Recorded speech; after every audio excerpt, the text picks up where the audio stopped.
মা দেখো এখন কিন্তু তুমি বেশি বেশি করছো। আমি কি করব না করব সব তোমাকে বলে করতে হবে? আশ্চর্য, এত বড় হয়েছে আমার কোনো স্বাধীনতা নেই। রাখো মা ফোনটা প্লিজ।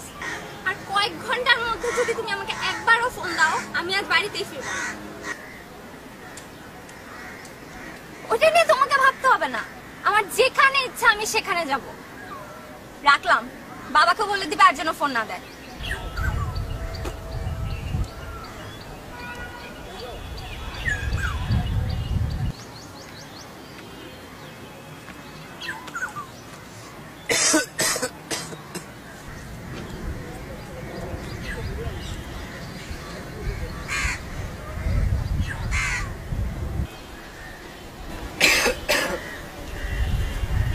মা তোমার কাছে পানি আছে? সরি আঙ্কেল, পানি নেই।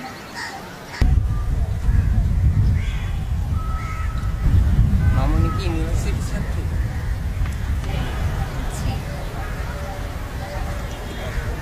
জানো মা, তোমার মতো আমারও একটা মেয়ে আছে, হলে থাকে।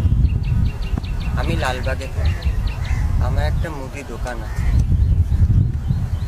মেয়েটার মা নেই। আমার একটা ছেলে আছে, থাকে ওর চাচার সাথে।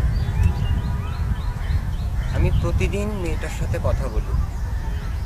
কথা বললে ও বলে ও নাকি ক্লাসে আছে, পড়ালেখা করছে।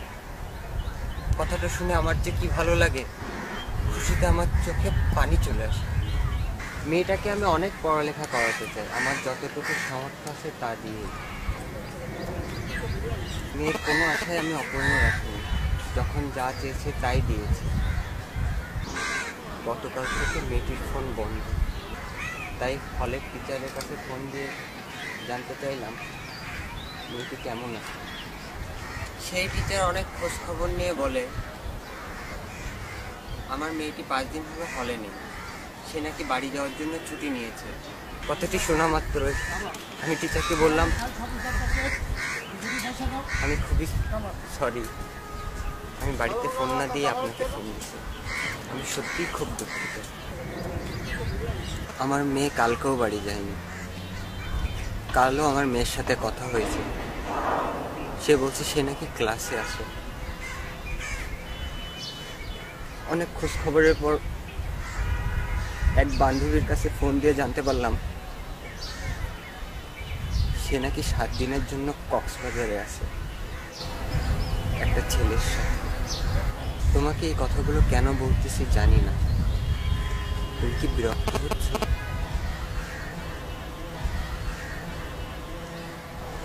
আমি এখন কি করব, কার কাছে যাব, কোথায় যাব, কিছুই বুঝতে পারতেছি না। তাই তোমাকে বলে একটু হালকা হলাম। আমি স্পষ্ট দেখলাম লোকটা কাঁদছে, তার শরীর কেঁপে কেঁপে উঠছে। আমি মলিন চোখে এক বাবার কান্না দেখলাম, মেয়ের সম্মান চলে যাবার ভয়ে একজোড়া স্বপ্নমাখা চোখের কান্না। বাবার বুকের চিৎকার আর আর্তনাদ যেন শুনতে পেলাম আমি, আর সাথে সাথে আম্মুর মুখটা ভেসে উঠল। আমি ঠিক তখনই মনে মনে আব্বু আম্মুকে প্রমিস করলাম জীবনে কোনোদিন কখনোই এমন কিছু করব না যেন তারা বিন্দু মাত্র কষ্ট পায়।